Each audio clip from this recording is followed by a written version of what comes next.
Watching all the world go by now, underneath the hazy sky now. Got my ticket for the long ride. Yeah, from my park bench perspective, got that wide-eyed view on life.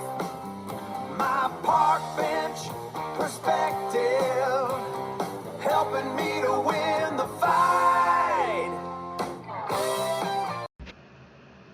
How you doing, Mike Hammer?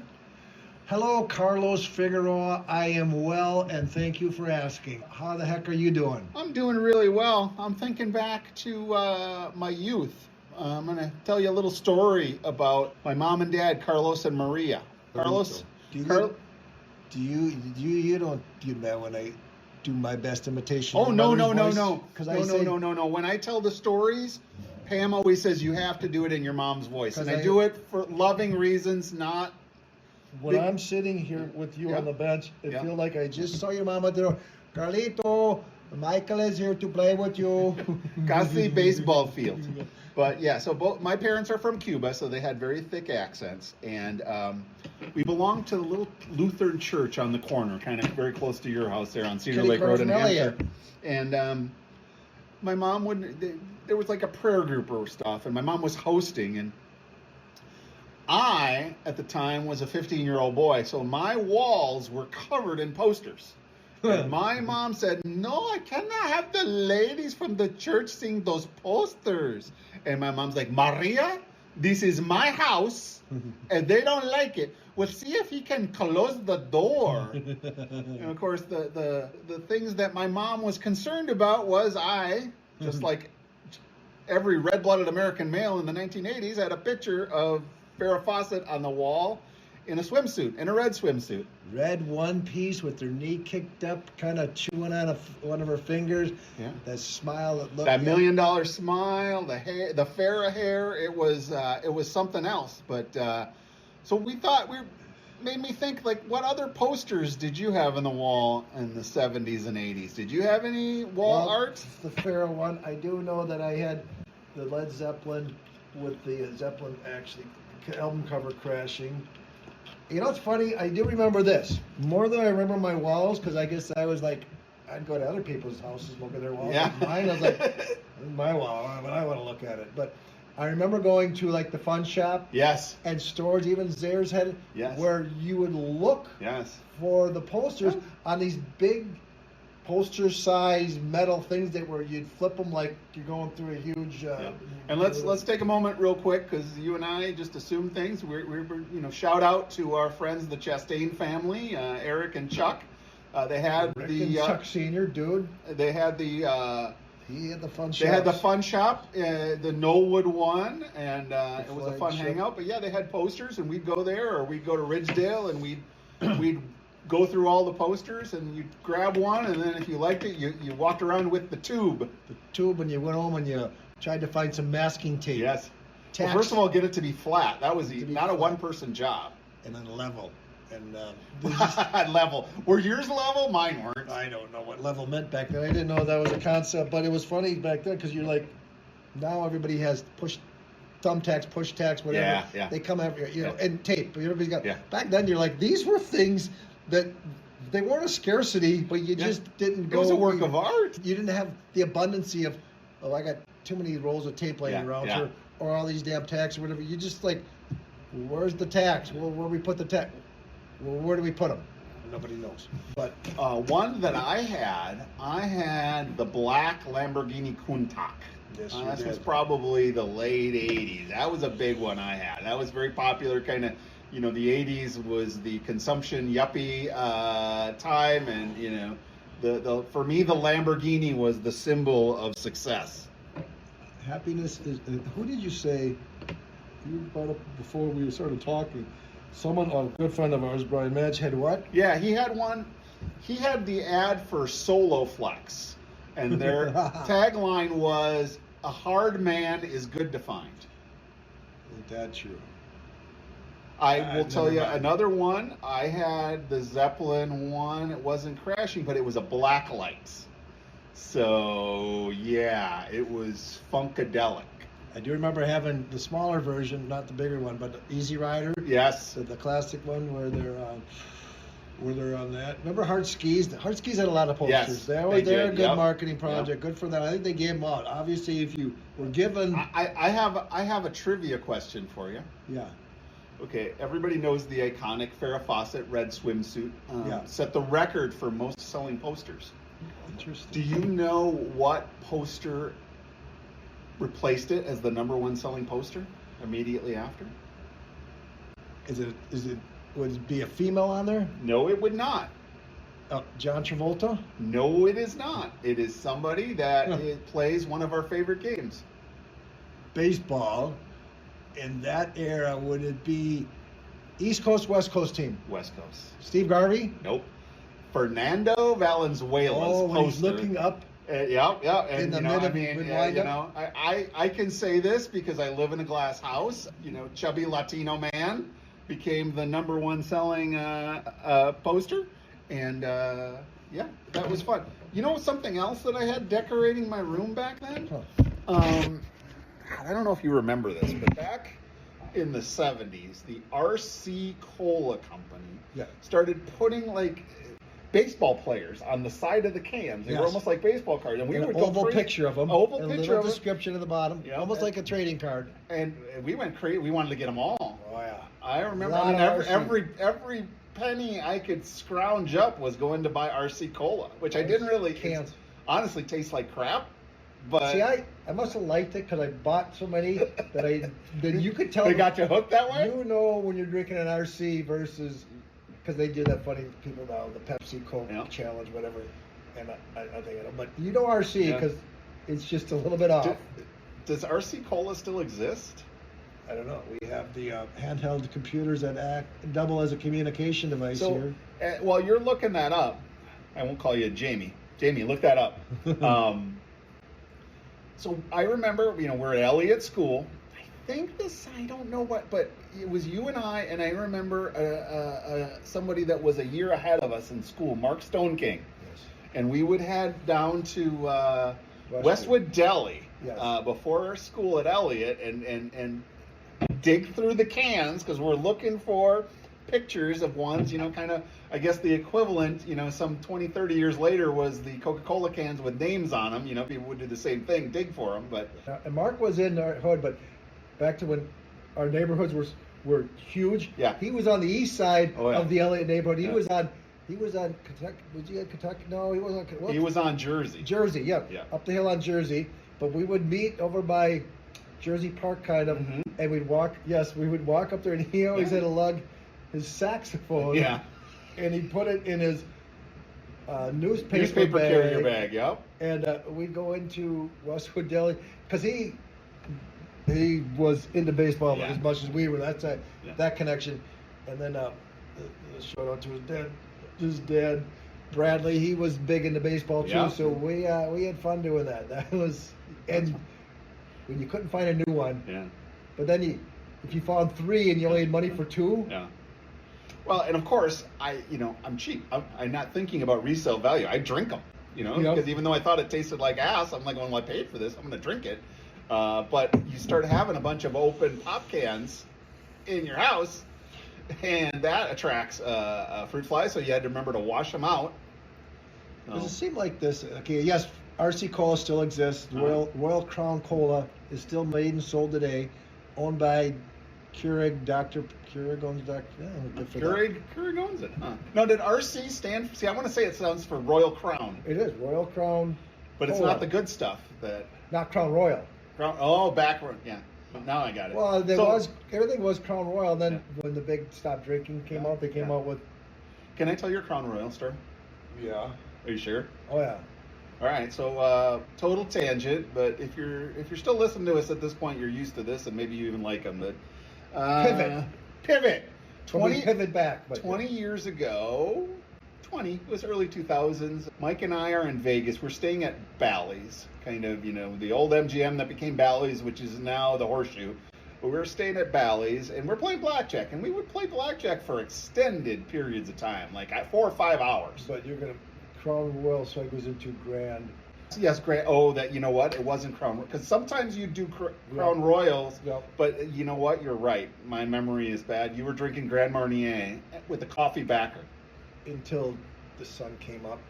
You know, it's funny, at 3 in the morning in Vegas, you get your drink lickety split. You do. At 11, when you want a Bloody Mary playing cards, that's a $200. Particularly when the waitress has got, I think, a little bit of a thing for you, because she'd walk by and she'd like, you know, say another round, you know, and this and that, and I'd be like going, if you bring him another drink, you're carrying him to the room, and her response was, okay. Oh boy. So sadly, I don't believe you were in any condition to act upon that piece of I information. had a few of them. But I don't know why I thought it was Crown Royale. So this, I'm gonna have to cut all this out because it makes no sense. No, but well, somewhere along the line it does. Do you know another thing with posters? I know we're forgetting a few, and I want to say Sean Cassidy was a big one for girls, and Andy Gibb.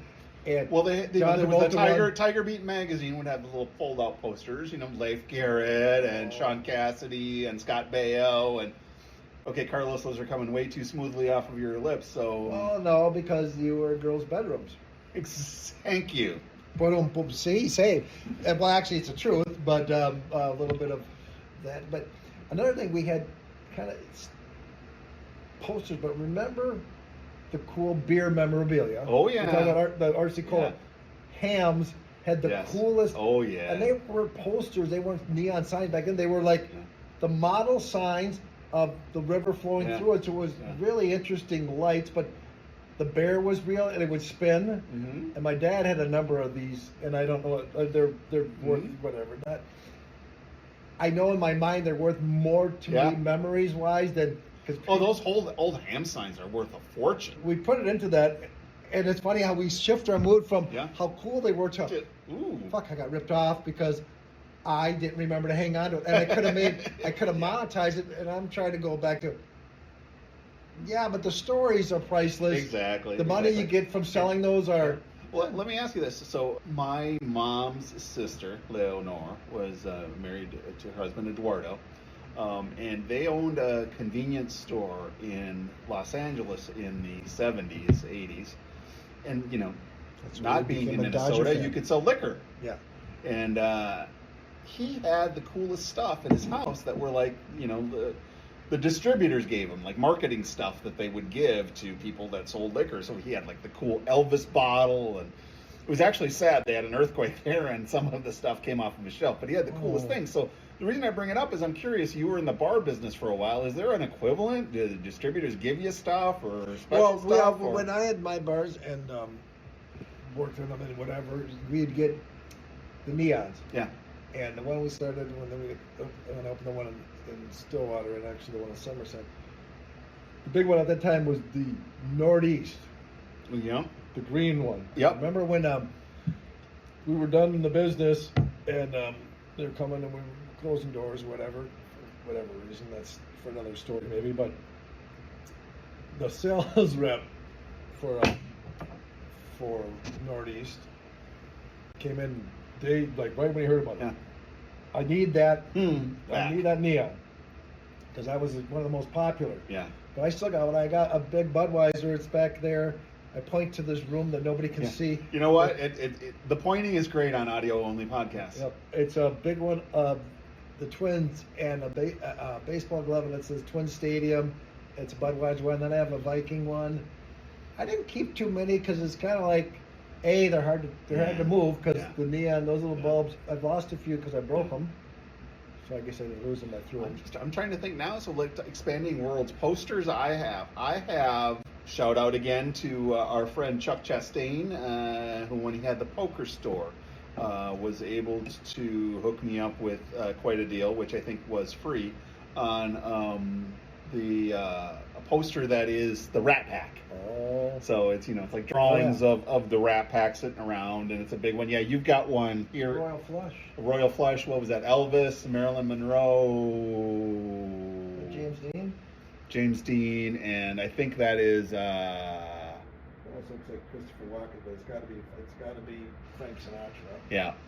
So, anyways, and then the other poster I have, I mentioned it in one of our music episodes, is my signed Ramones liner from the End of the Century album, signed by all members of the band. Those, and then I have some paintings. My grandmother you did some art, so I've got some of that on the wall. Did she paint them? She painted them, yeah. I got like that one over there. That was my great grandma. Oh. We have a bunch of them upstairs that Uh-huh. my great grandma painted, and So I am trying to convince Pam. We do the his gal.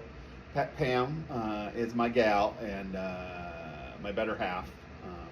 She's amazing, with the exception of maybe her taste in men.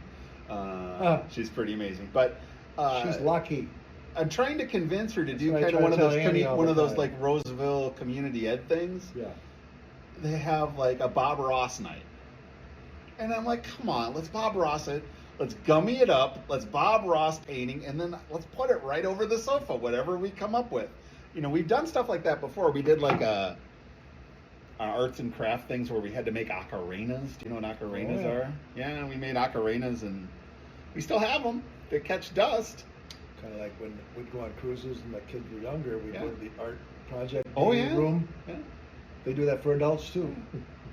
All right, I'm going to just throw this in here because we're a little light on time, and I want to tell the story because it's a cute story, and it involves your two sons. All right. Back in 2003, I'd always lose them. back Man of the year. in 2003, that my mother Maria refers to as the year I ruined Christmas. My first wife and I got separated. She's doing great now. Everybody's doing fantastic, but it was a sad time. But I was in an apartment and I had nothing. I had like literally I had an air mattress and that's it. And I had dinner with you and your wife and your two sons. I don't think that George had been born yet, at Bubba Gump Shrimp Boat She Company. was, but she was probably in a baby carriage. Okay, in a but baby she was carriage. just a baby. Okay, so we're at the Bubba Gump Shrimp Boat Company, and back then they used to let you keep the Bubba Gump Shrimp Boat Company pop glasses. Remember when they used to ask the questions from the movie? I do not remember that. And we always knew the answers, and we'd throw it back to Yeah. them and ask questions. We watched that movie too much. But go ahead. So at the end of the evening, your boys say, we want Carlos to have these since he doesn't have any glasses. So the first two glasses in my first bachelor apartment were Bubblegum Shrimp Boat Companies that I can thank Ben and Brady Hammer for. So I will never forget that. That was one of the sweetest things anybody's ever done for me, and I'm very appreciative because honestly, I didn't have any cups. Kind of like when he said, Lieutenant Dan invested in some fruit company. Yeah. Said I'd never have to worry about money again. Yeah, yeah. So my sons were saying, you'll never have to worry about your first two glasses again. And he said, well, that's nice. One less thing. All right, you know what? Yeah, Tom Hanks is going to sue you for doing such a great impression. Yeah. You know, so when you have a van, conversion van with a high top and big TV, Yeah. as a driver, you hear a lot of movies you don't see. Well, I saw, but Yeah. we'd replay a lot. Ricky Bobby was one that was. Hakuna Matata. You can't tell. You can say. Wait, whoa. Let's reverse here. How old were your kids when they were watching Ricky Bobby? I was walking right down this path where Forrest Gump was playing a lot. That's why I know all the lines. If we knew all the lines, because that was if we're going someplace, this was a longer movie, and they could all agree on that because it was fun. It was a lot of things happened, but some of that Will Ferrell, Ricky Bobby, Anchorman, some of those just. The youngest seems to get exposed to the PG-17 stuff a lot younger than the oldest ones do. But Ricky Bobby, trademark Ricky Bobby, please, Lord, let her be 18. No, never mind. I want to pray to baby. I can pray to whatever Jesus I want to. Jesus, wearing a tuxedo shirt. What was it? His two sons were Texas and Walker. Walker and Texas. Texas, a Ranger and Walker. Yeah. I think Grandma's gonna tame us like a bunch of wild dogs. Did you ever have a Sure is. movie poster on your wall? We were looking at posters here, doing research, and yes, we did do research before this show. I wanna know say that it's not showing on the Scarface. tape, but Scarface is a big one. That's Scarface was huge. was a- Wall Street was also big with a certain group of people. Jaws. Oh, you know what Danny- was? You know Danny what I Hall. would have had? had movie posters really weren't in the Fun Shop or Spencer's racks when we were of the age of looking in them. Because I would have for sure had a Smokey and the Bandit poster if that existed. Cheech and Chong's. Cheech and Chong's, oh yeah. The Godfather was an iconic one. I don't know that I had an appreciation for The Godfather when I was in high school. Remember the Family Guy, when they're dying, the water's filling up in the chamber, they can't get out, and he goes, he goes, Godfather, overrated. And they're all going, what? What are you talking about? Francis Ford, most iconic. It insists upon itself. What? Peter, Lois and Peter, what do you, it's one of the classic movies. Nope. I don't like it. Didn't like it. And they're like going, what movie is that from? That's from the Family Guy show where they're going to drown. And he's it reminds me of like the contrary thing, and I don't know why I'm making this connection. See, remember Reservoir Dogs? Yeah, at the very beginning, where Steve Buscemi's like, I don't tip. Yeah. I don't tip. I don't tip. They rely on that for their salary. That's between them and employer and I don't tip. And he goes, I gotta leave a tip. Okay, here's a tip, honey. Learn to fucking type. Yeah, we could get into the tipping escapades going on in the country right now, but we won't. The Jaws one. Jaws is big. That was a huge poster where there was a girl. I never saw Jaws in the theater. Did you? Let's go with, it was a long time ago. I'm going to say yes. Okay. I want to say yes, I did. I know I didn't see, like, The Godfather is a huge movie poster. All right, I'm gonna ask you to pivot. Okay. Because in our last episode, we left with a cliffhanger that we promised that we were going to answer. Yeah.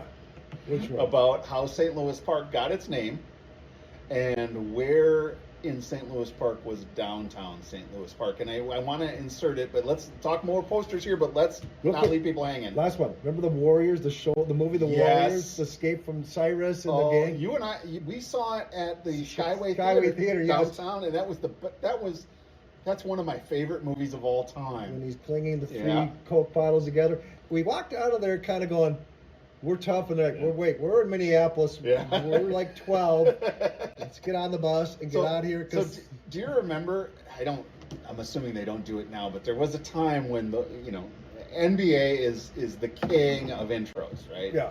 With the lights going out and the lasers, and when the Wolves would play Golden State, they would play that with the bottles clinking. Warriors, come out and play, and the clanking, and they would play that at Target Center when we play the Warriors, and I love that. Yeah, that was a good movie. Those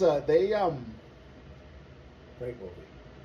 I've seen social media posts probably in the last 10 years. There must have been some big anniversary of that movie, and it was like all the same guys, like on the train, on a New York subway train, like you can see the difference of how they've aged. But that was a fun ass movie. When they would do the fight scene, they were really realistic. Yeah. You could tell they put some time into choreographing it.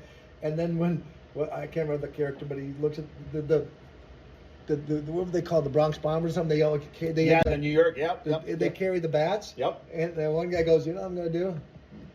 I'm going to take that fucking bat from you and shove it up your ass and turn you into a popsicle.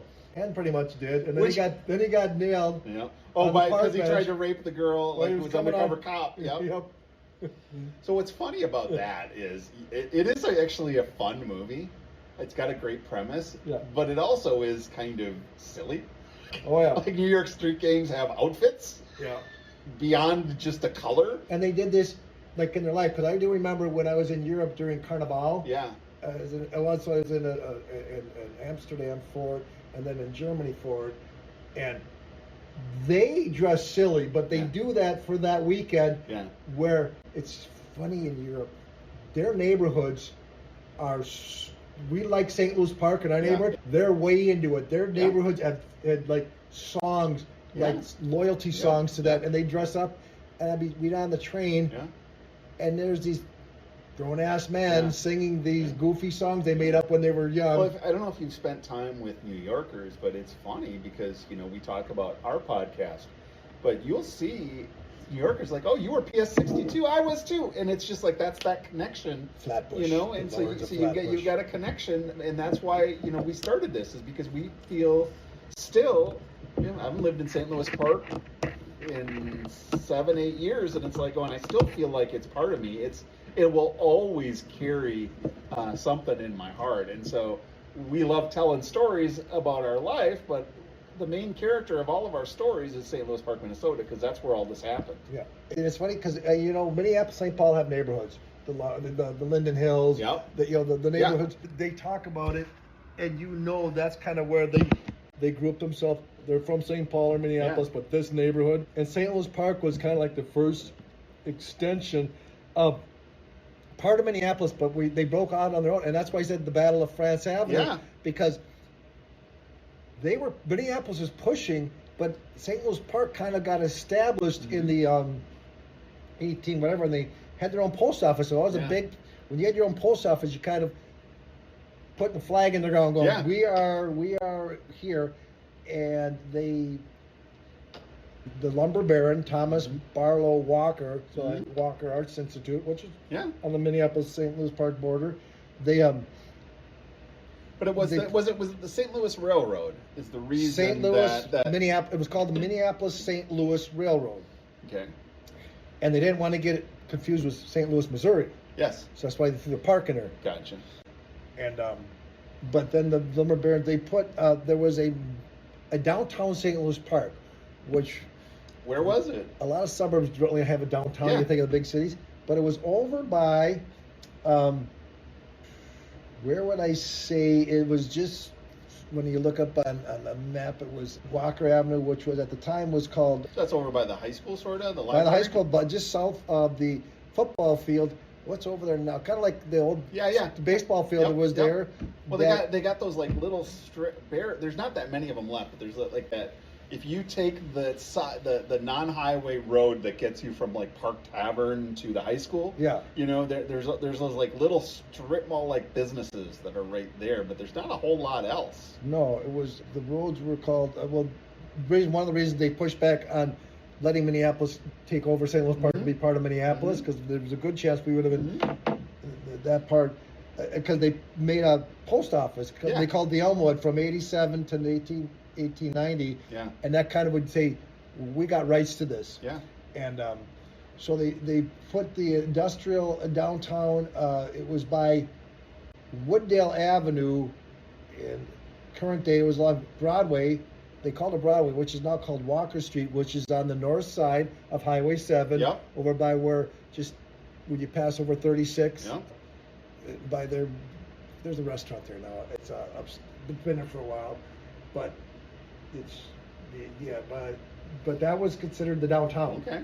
All right. Well, thanks for the history lesson. You got more there, or I want to? Well, there's many people remember you talked. We can pivot back, but you talked about. Well, no, I'm going to pivot someplace completely different.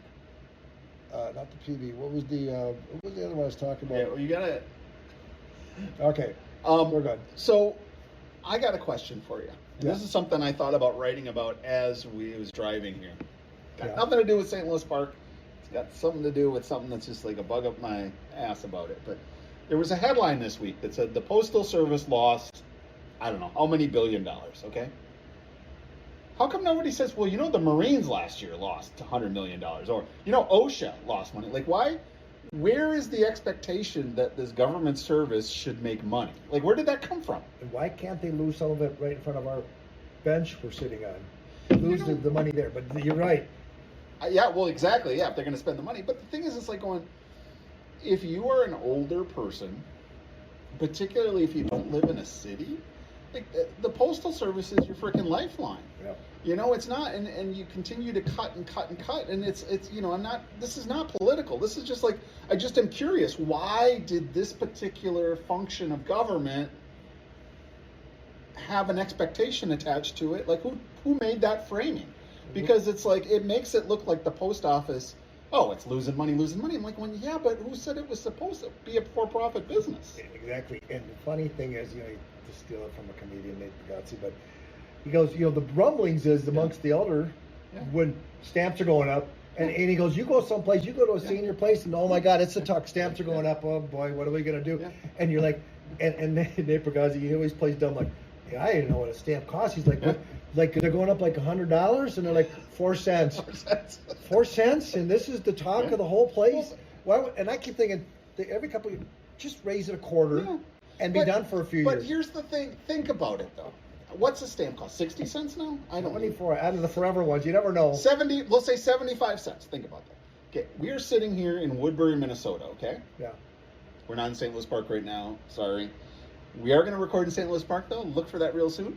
But I am going to take a piece of paper. I'm going to write stuff on it. And for 75 cents, they will deliver it to someone 2,500 miles away. Yeah. That's it. 75. I can hand it to them, give them 75 cents, and it will end up. That's amazing. Now, yes, I know that there's email and I know there's electronics, but for a lot of folks, that's not part of their life. So can't we have a postal service? It's not that much money anyways. It is the cost of a cruise missile. They talk about the baby boomers are getting into that age. Yeah. So that huge age group is that, and you know what ruffles their feathers in the coop, in the chicken coop? Two things. There's more than two things, but one is when they bitch about when they fight over Social Security, yeah, which is never going away. Yeah. They can't. They're not going. But they know how to stir the elders up by saying, "Oh my God, so what are we going to do? What are we going to do?" Mm-hmm. And then stamps is another one where they'll go because. But it's because it affects people's lives in a very central way. And it's something they look forward to. And it's funny because people always said, not always said, I don't know, people, maybe nobody said this, never mind, that when electronics, the World Wide Web and everything came out, that postal service would die out. Yeah. But people, I know my age and still, but then I look at my kids, even young ones, they still love going to the mailbox. Yeah. Why? Because it's like a freaking surprise. Yeah, it is. And you don't know, and half of it you're throwing away on the way because you're like, I don't want my gutters.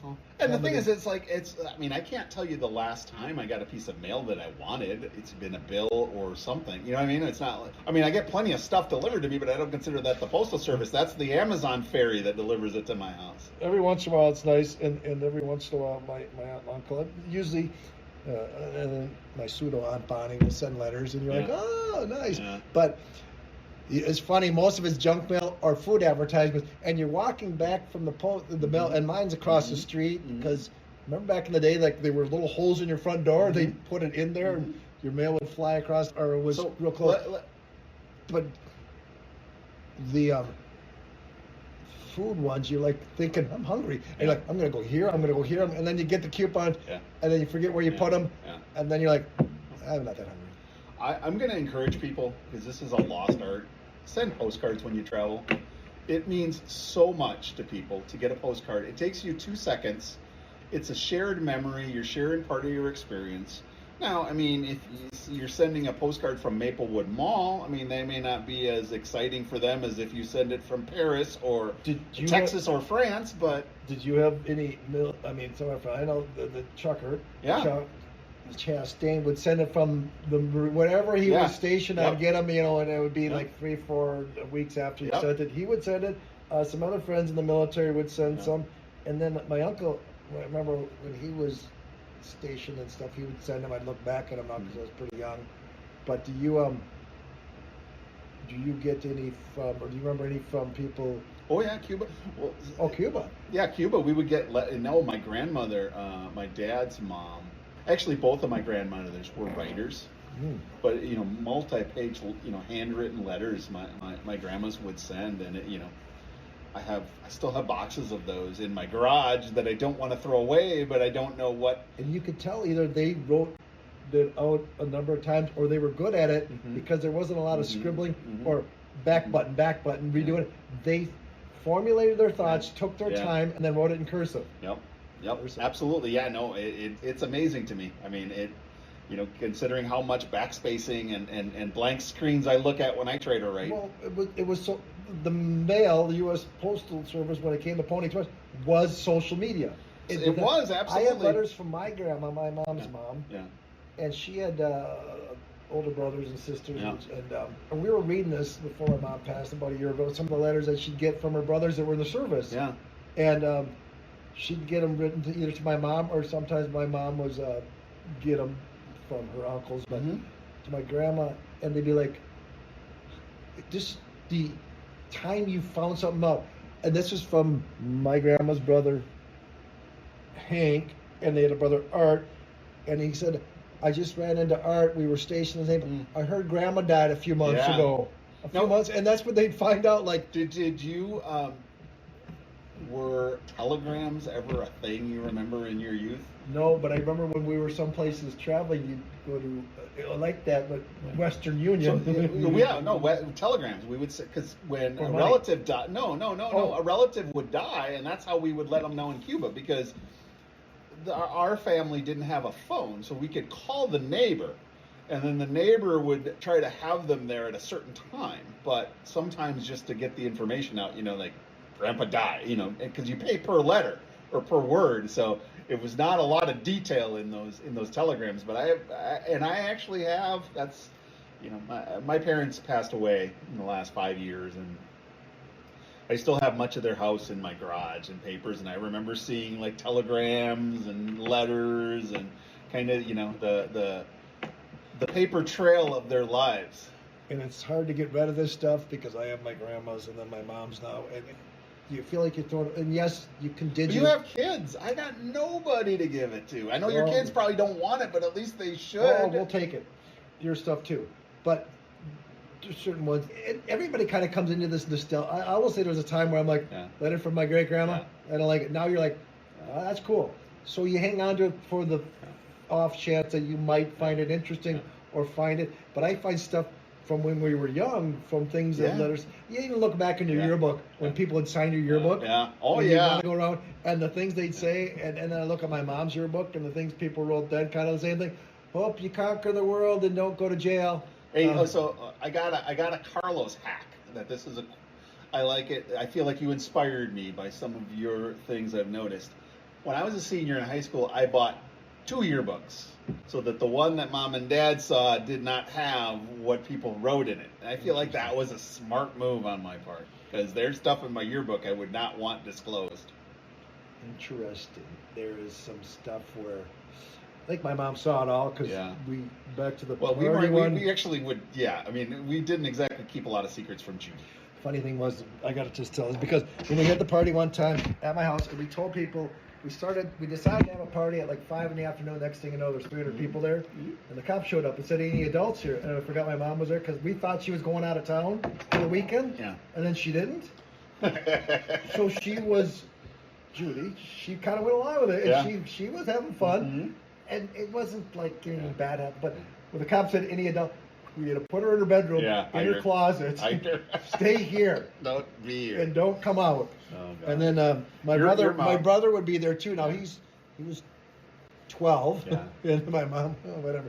But there was a family affair. There's something about that generation that, to me, and this is just Carlos's opinion, but they were so tough and badass. Like, I've spent many hours with your mom in hospital waiting rooms to see if her sons were going to live or not. And, yeah, she's just like, oh, well, I remember with Marty, she's like, yeah, we did this with Mike. And I'm like, no, Judy, no. You've had more than your bad luck of dealing with your kids' issues, Thankfully, you survived. And I recall the time, and we'll get into the details of Mike's motorcycle accident, but I remember you were in the hospital, and there was a young man from North Dakota, I think, who lost both his arms. Oh yeah, In like Farming a combine implement. accident, and he was in there at the same time, and he was the star. You were like a nobody in that place. I went and chatted with him. Yeah. I wanted his autograph. Yeah. No, I didn't. But they got reattached. It was interesting. But yeah, that was And then I remember you saying to me, "Everybody keeps telling me how lucky I am. I Yeah. don't feel lucky. It hurts." somebody came. I remember the mother, and we're just going to say, "You're lucky. You should go to the casino." I go, "Yes, because it translates." I think the casino guys Yeah. would say, "You didn't die on your motorcycle when you should have. Yeah. Let's give you money Yeah. too. Can we sign you to a contract? Yeah. Can we?" How about that? But I get the part what she meant was, it was fortunate. It could have been worse. Yes. But somebody didn't want to walk in and go, "Look at you. You're all bloody." Dumbass. Could have been worse. Yeah.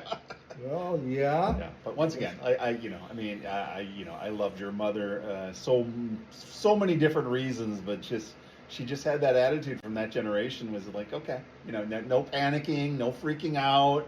You just like, okay, well, you know what? I guess I deal with it, and that's an attitude that, boy, I try to take from my parents as much as I can, but I feel like I'm just not as big a badass as they were. I think she came from the in the 70s it wasn't.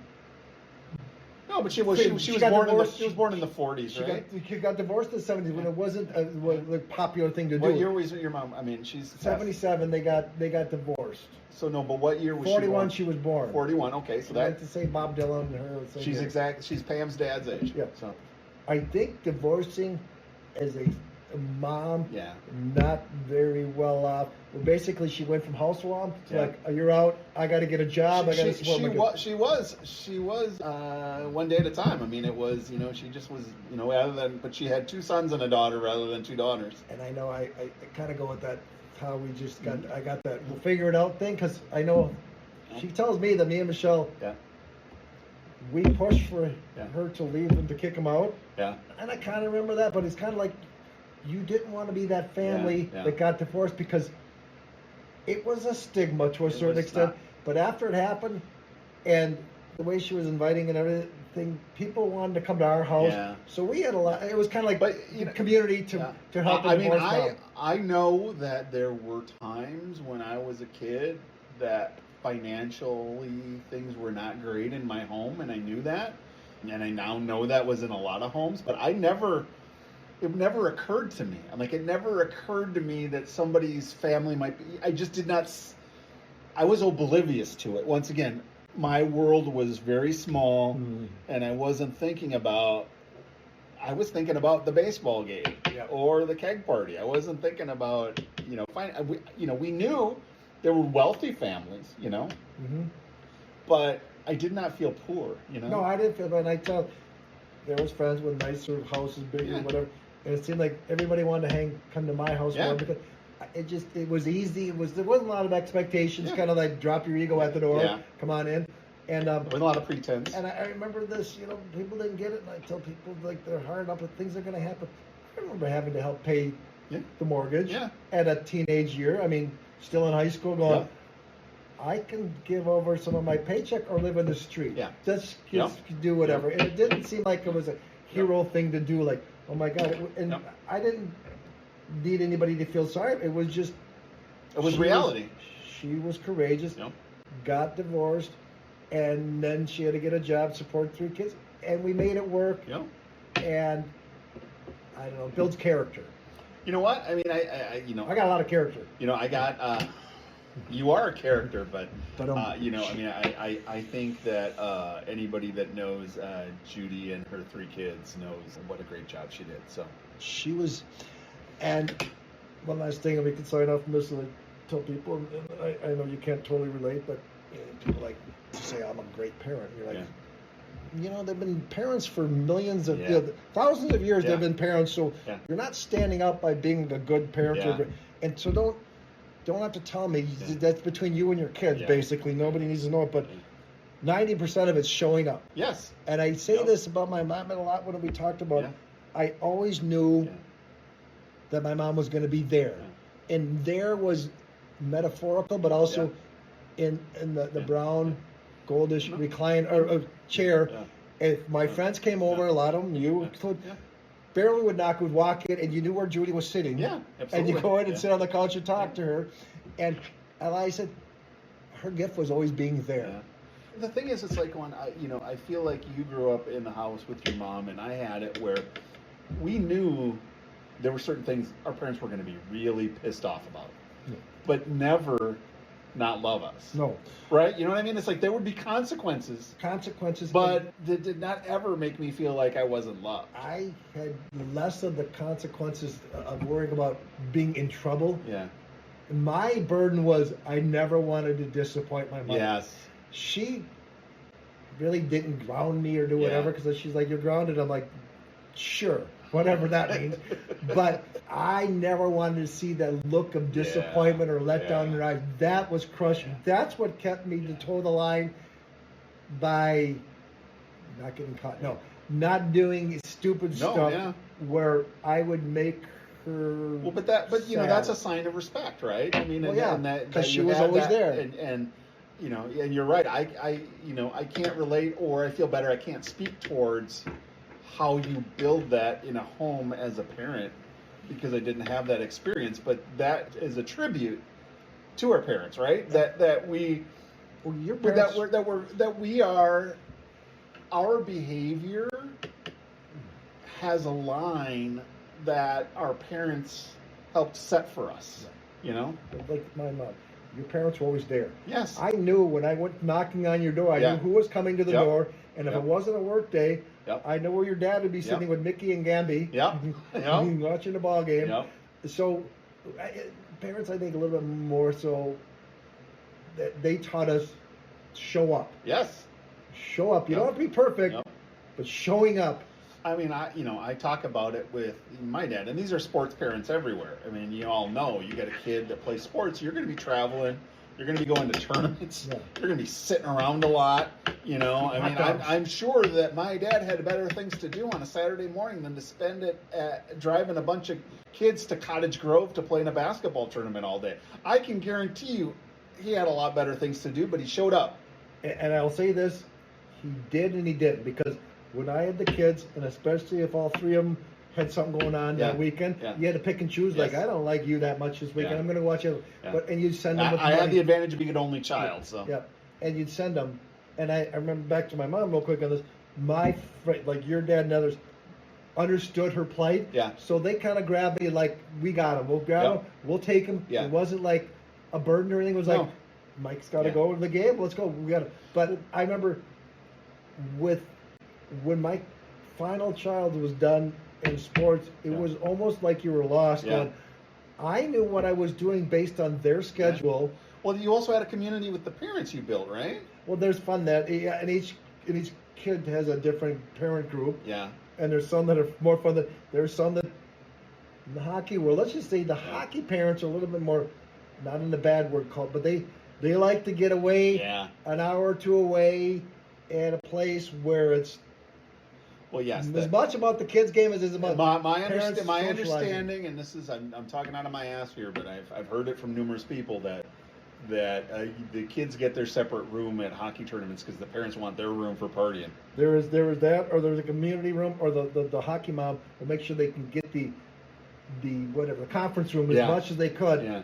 And it didn't happen in basketball as much, which is interesting. Softball a little bit, but I think because, and this is why hockey parents are a little bit more off kilter than the rest. We played basketball. Yeah. What do you got to invest in for your kid to play Not a basketball? lot. Tennis shoes, Yeah. a stringer. Back then when we wore tank Yep, tops, yep. shorts, Yep. tube That's socks, go. Hockey's very expensive, Very. so they would Yep. feel a financial commitment, Yeah. and so they're like, I'm getting everything out of So, this. Let me ask you this, because we played on the traveling team in basketball. Yeah. I did sixth, 7th, 8th grade, 10th, and then 9th, 10th, 6th, something 7th, like 8th, yeah. till high school basketball took over. We didn't have AAU. Did we have to spend money? Like, I don't even know the size of the check that my parents had to write would for probably me to say play traveling team Traveling basketball. basketball is, let's just say if high school was $20 to play, Yeah. traveling basketball was like 45 or 50. Okay. See, because I compare that now to I remember when our friend Chuck, being at his house, I don't know, 20, 30 years ago, and he's like going, his son got selected to play on another traveling team. I'm like, oh, that's awesome. And he goes, no, that's another like $2,800. It's You know? and it's not just hockey anymore. It's softball, this and Basketball. that. It's all specialized. It's very expensive, and it was funny too when my daughter, when she was young playing hockey, she was really good at it, and she played when they're young girls play with boys and Yeah. whatever, and people are like, you can get her a scholarship, Hmm. and she keeps going like, how about let's just be Have some 7? fun. Yeah. How about let her be 7, Yep. and we'll deal with college. Yep. You just did that like Yeah. 18 Yeah. years old, Yeah. we'll do that, and I'm not trying Yeah. to make hockey pay for her. I'm fully prepared to take part in her college education. Yeah. And if by chance somehow that happens, good for that. Yep. But it's hockey. They're 7 years old. Yeah. Let's have fun. Well, And that's the thing is like going, You spend- I feel like in youth sports we always wanted to win, but it was about having fun. I Well, mean, it having was fun. not. I mean, it never felt like work to me. we had dreams of making it pro. Yes. But Yeah, it's not, but- not pressure. But I remember there's an article in the St. Louis Park Sailor. My dad, we'll talk about this one time. Dear Dave Hammer ran for mayor. Yes, he did. And he had handwritten endorsements Yeah. that we would go door to door with. I get it. And they're like, if you can read this, Yeah. good for you, vote for Dave Hammer. they did an article on the family, and it said in there that Mike Hammer would like to be the next Fran Tarkington. Yeah. And people I'm like, well, A, why wouldn't you? It's better than being. I remember your dad. George. Your dad had the hookup at WCCO. Yeah, Ray Because Scott. I remember you threw a no-hitter in Cub League ball, and Ray Scott talked about it on the news. And young Mike Hammer threw a no-hitter today. Now I don't know if they you walked 8 and bean 4, but you threw a no-hitter. They did it in the Little League too, because my dad worked for Northwestern Bell, and I was right by WCCO, and they had to do a lot of phone stuff Sure. there. He knew a lot of Dave Moore, Ray Scott. Yeah. And so, yes, a few times, I remember I give my dad props on certain things.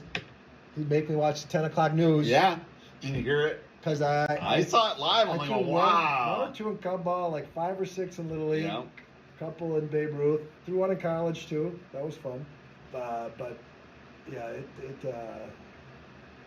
where did we get to this? How did we get to the thing How did about we get the place? to this? We were talking about parents and showing up. So I think that we have now recorded a jumbo episode here. And I don't even think I'm going to break it apart. I'm going to let those that will see that it is 55 minutes will download it, and those that don't will What did not. we start with? Posters and ended up We with... started with posters and ended up with being on TV. Handwritten political endorsements running by candidates. And that'll be a fun one to go to.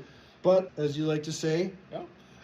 You know what? Actually, real quick, how can people get a hold of Mike Hammer? Well, let's just go with this. If your feet are tired and sore or whatever, go to footpainauthority.com. They're really, really inexpensive. Great insoles for your shoes, sandals, boots, whatever. And if you put the word bench in the promo code, you'll get a discount. Excellent. Because you listened to our show and you passed it along to people. All right. And you? I'm gonna promote a couple of podcasts. One is my own. I've started one called Ballpark Barrister.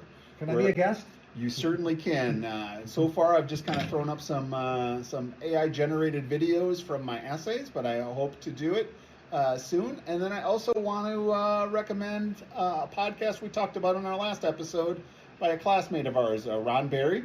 It's called A Berry Fine Podcast. It's no spaces, A Berry Fine Podcast. Yeah.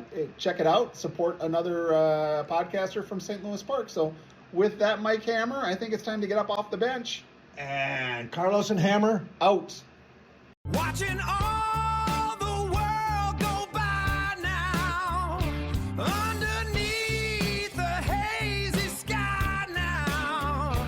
Got my ticket for the long ride. Yeah, from my park bench perspective, got that wide-eyed view on life. My park bench perspective.